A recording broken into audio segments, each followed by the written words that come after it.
दोस्तों, आज सुना रहा हूँ मैं आपको एक बहुत खूबसूरत सी कहानी। बिखरे हुए प्यार को सिमेटती एक कहानी। श्वेता।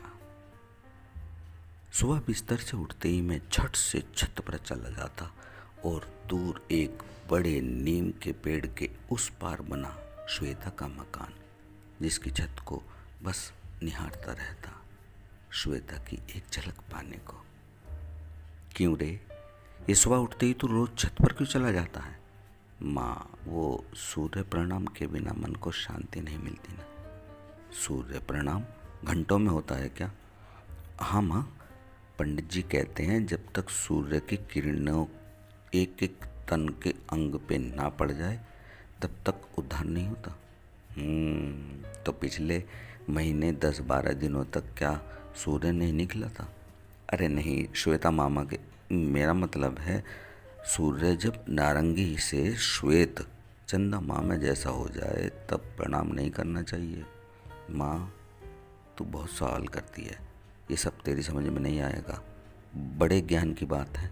हाँ ठीक है, अपना ज्ञान अपने पास रख, जल्दी नहा करा, आज तेरे बाबा का श्राद्ध है, तुझे ही पूरा करना है। हाँ हाँ, बस अभी आया।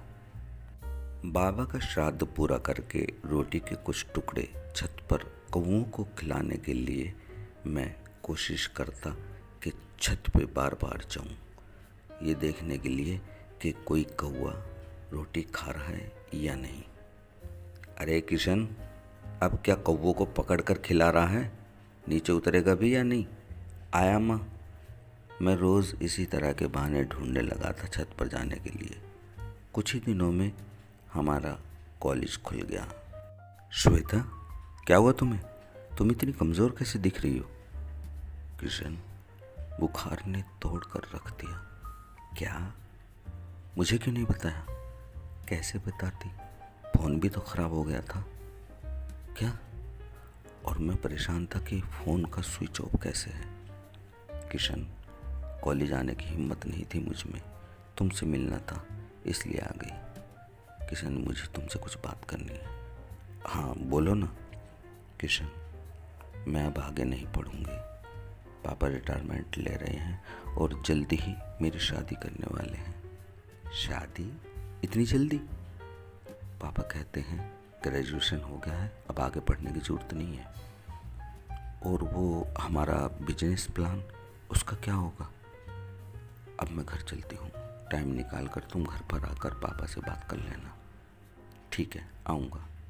अब तुम जाओ और हाँ, मेडिसिन टाइम पर लेते रहने। ठीक है, बाय बाय बाय। श्वेता। ऐसा लगता है जैसे कल ही की बात हो।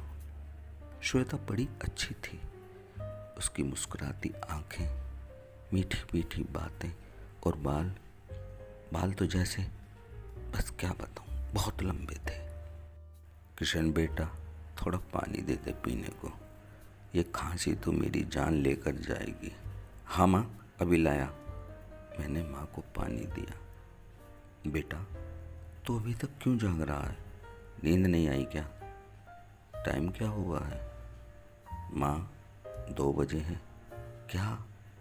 चल थोड़ी देर तू सो जा बेटा, फिर तुझे जल्दी दुकान पर भी तो जाना है ना। हाँ माँ, मैं सो जाऊँगा। मैंने भी श्वेता के साथ साथ कॉलेज छोड़ दिया था।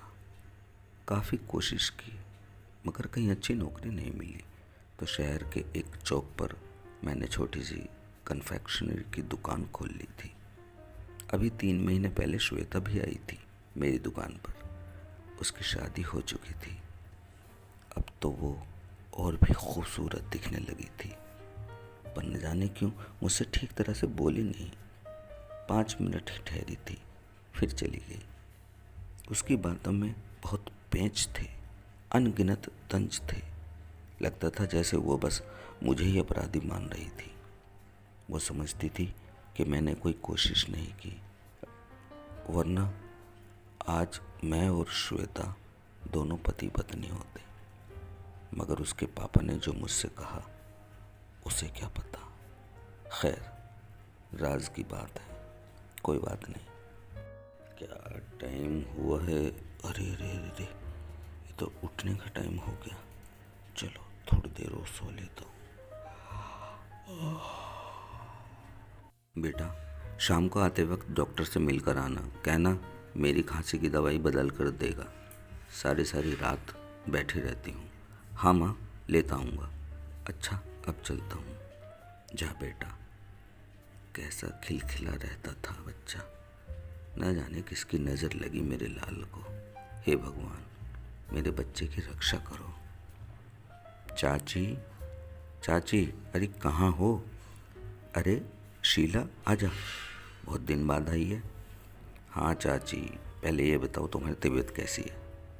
अरे शीला, बुढ़ापे में 100 रोग लग जाते हैं। कम दिखने लगा था और अभी एक खांसी परेशान कर रही है। चाची, अब किशन भैया की शादी कर लो, बहू आ जाएगी तो थोड़ा आराम मिल जाएगा तुम्हें। हाँ लाडो, कहती तो ठीक है, पर वो शादी के लिए हाँ करे तब ना। जब भी कहती हूँ तभी 100 बहाने बनाकर मना कर देता है। चाची मना तो करते ही हैं, उसकी भी तो उम्र निकली जा रही है। इधर तुम भी ठीक नहीं रहती हो। क्या बताऊँ शीला, मेरे बच्चे की खुशी तो उस चल छोड़, ये बता तू इतनी सुबह कैसे आई? चाची, कल ही मैं से आई हूँ। मेरी एक बुआ जी की लड़की है, पढ़ी लिखी है, समझदार है, घर का सारा काम जानती है। बस उसी का रिश्ता लेकर आई हूँ किशन के लिए। चाहो तो लड़की देख लो, समझ में आ जाए तो बात कर लो।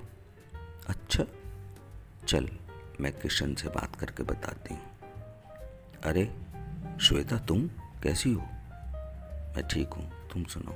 बस हो रही है गुजर बसर। अरे बिट्टू, एक फ्रूटी लाना। नहीं नहीं, रहने दो। क्यों, क्या हुआ? वो मेरा गला ख़राब है, तो चाय ले लो। नहीं, चाय मैं नहीं पीती। आंटी कैसी हैं? माँ बीमार रहती हैं, थोड़ा सा घर का काम करने पर ही थक जाती हैं। किशन, मैं एक बात कहने आई हूँ, तुम शादी कर लो, सब ठीक हो जाएगा। शादी? और मैं? मुझ गरीब को कौन अपनी बेटी देगा? ये तुम क्या कह रहे हो? गरीब के शादी नहीं करते? करते हैं, पर मैं शादी नहीं करूँगा। तुम्हारा दिमाग ख़राब है। हाँ, मेरा दिमाग ख़राब है। अब से नहीं, बहुत पहले से। तुमसे प्यार करके, तुम्हें अपनी जान से भी ज़्यादा चाहकर, तुम्हें अपना भगवान, अपना सब कुछ माना, और फिर तुम्हारी नफ़रत को सहना, इतना काफ़ी था मेरा दिमाग ख़राब करने के लिए। अब इन बातों से कोई फ़ायदा नहीं है किशन, ये सब मैंने भी सहा है। तुमने? ज़रा बताना तो, मैंने तुमसे नफ़रत कब की? किस दिन मैं तुम्हारी खातिर नहीं जिया? मेरी माँ सब कुछ जानकर भी केवल अनजान बनी रही, कहीं मैं और परेशान न हो जाऊं। 2 साल से मैं अपने घर की छत पर भी नहीं गया। अभी मुझे नहीं भेजती, कहीं मैं और ज़्यादा परेशान हो जाऊं। उस पर तुम्हारा ताना कि मैंने कुछ नहीं किया। हाँ, तुमने किया ही क्या है? तुम्हें मैंने पापा से बात करने के लिए बुलाया, क्यों नहीं आए? श्वेता, क्या तुम्हें अब मुझ पर इतना भी भरोसा नहीं रहा कि तुमने बुलाया और मैं ना आया? मैं गया था, अपनी सारी बात तुम्हारे पापा के सामने रखी थी। जानती हो उन्होंने क्या कहा?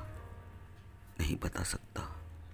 मैं अपनी गरीबी को अपने मान सम्मान के फटे चिथड़ों में लपेटकर वापस घर आ गया। 4 दिन तक मैंने और मेरी माँ ने रोटी तक नहीं खाई, और तुम कहती हो मैंने किया ही क्या है? किशन, क्या कहा था पापा ने? नहीं बता सकता। उन्होंने कसम भी तो तुम्हारी दी थी। मेरा प्यार इतना कमज़ोर नहीं कि मैं अपने प्यार की कसम तोड़ दूं, और तुम्हें मेरी कसम है, जो पापा से कुछ पूछो। किशन, प्लीज़ कुछ तो हिंट दो।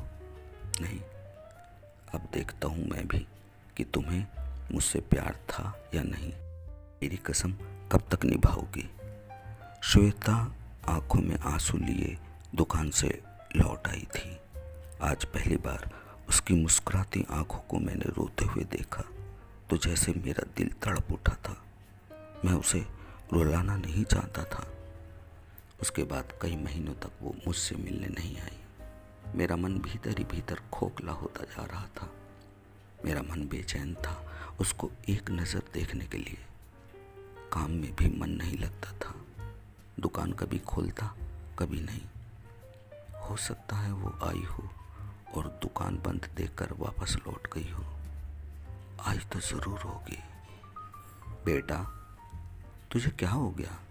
न ठीक से खाता है न पीता है, रात रात भर जागता है। कुछ नहीं माँ, सब ठीक हो जाएगा। क्या खाक ठीक हो जाएगा? अरे, और सारी लड़कियां क्या मर गई हैं जो तू उस श्वेता की खातिर अपने आप को मिटा रहा है? माँ माँ, तुम नहीं जानती, इसमें श्वेता का कोई दोष नहीं है। सारा दोष हमारी गरीबी का है। ठीक कहता है बेटा, गरीबी में कोई किसी के मान सम्मान को नहीं समझता। प्यार व्यार सब अमीरों के लिए है। सारे अमीर एक जैसे होते हैं, उन्हें तो बस गरीबों को चुप करना आता है। प्यार से तो कभी बोलते ही नहीं, नफरत की नज़र से देखते हैं सब। ऐसी बात नहीं है बहन जी। कौन? अरे भाई साहब आप। अरे बेटा किशन, देख श्वेता के पापा आए हैं। ये कुर्सी ला तो जरा इधर। बैठो जी। श्वेता बिटिया कैसी है? बस बहन जी ठीक ही है। उसको भी ले आते, पहली होली है, घर पर ही आई हुई होगी। जी बहन जी, घर ही है। मैं बिना बताए आपसे मिलने आया हूँ। क्या बात है भाई साहब, सब ठीक तो है ना? नहीं जी, कुछ भी ठीक नहीं है। पिछले कई महीनों से हम बहुत परेशानी में हैं। मुझे माफ़ कर दो बहन जी। बेटा किशन, मैं तुमसे भी माफ़ी मांगना चाहता हूँ। मेरे किए की सज़ा हमें मिल गई।